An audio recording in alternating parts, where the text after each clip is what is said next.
Good morning. Welcome to Coimbatore Gate Zone. My name is Arvind Babu. He is Mr. Alagasan.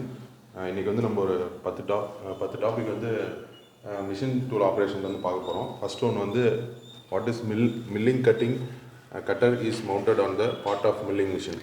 So milling மிஷினில் milling cutter வந்து hold பண்ணுறதுக்கு எந்த part பயன்படுத்துகிறாங்கன்னு கேட்குறாங்க. So answer வந்து ஆர்பருங்கிறது milling மிஷினில் பயன்படுத்தக்கூடிய ஒரு டூல் ஹோல்டிங் டிவைஸ் அப்படிங்கிறத தெரிஞ்சுக்கலாம். இது வந்து fastest method of gear cutting.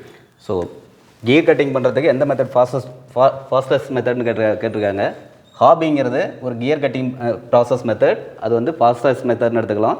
So இந்த கியர் எப்படி கட் பண்ணுறாங்கன்னா பை ஜென்ரேஷன் பிரின்சிபல் மூலமாக கியரை கட் பண்ணலாம் ஹாபிங்கில். அடுத்து வந்து கவுண்டர் சிங்கிங். ஸோ கவுண்டர் சிங்கிங்கிறது ஆல்ரெடி ப்ரொடியூஸ் பண்ண ஒரு ஹோலோட எண்டை மட்டும் கோன் ஷேப்பில் என்லார்ஜ் பண்ணுறது தான் கவுண்டர் சிங்கிங். அதோட ஆங்கிள் ஸ்டாண்டர்ட் ஆங்கிள் வந்து 60 டிகிரி 80 டிகிரி 90 டிகிரியாக இருக்கலாம்.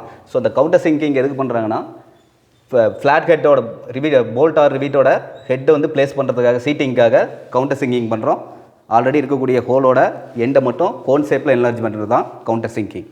அடுத்து வந்து point angle of standard ground. So standard ground ட்ரில்லோட பாயிண்ட் ஆங்கிள் வந்து 118 டிகிரி. இது வந்து சைஸ் ஆஃப் ஷேப்பர். ஸோ ஷேப்பரோட சைஸை எதை வச்சு டினோட் பண்ணுறாங்கன்னா ஸ்ட்ரோக் லென்த்தை வச்சு டினோட் பண்ணுறாங்க. அதுவே லேத்தோட சைஸ் எதுனா பெட் லென்த் வச்சு சொல்லியிருப்பாங்க.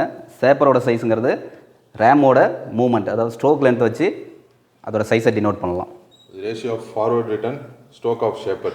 ஸோ ஷேப்பிங் மிஷினில் ஃபார்வர்ட் ஸ்ட்ரோக் போது தான் மெட்டல் வந்து ரிமூவ் பண்ணணும். ஸோ ஃபார்வர்ட் ஸ்ட்ரோக்கோட லென்த் வந்து அதிகமாக இருக்கும், அதுவே ரிட்டன் ஸ்ட்ரோக்கோட டைம் வந்து கம்மியாக இருக்கும். அதோட ரேஷியோ வந்து 3:2 ரேஷியோவில் இருக்கும்.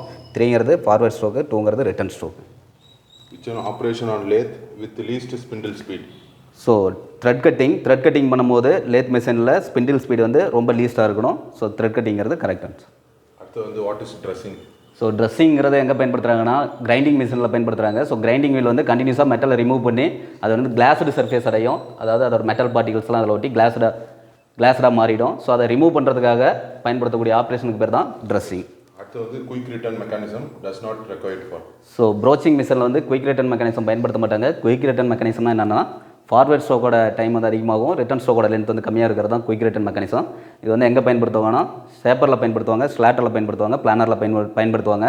ஆனால் ப்ரௌச்சிங் மிஷினில் குயிக் ரிட்டர்ன் மெக்கானிசம் எதுவும் பயன்படுத்த மாட்டாங்க. Centreless grinding regulating wheel with incline at the angle.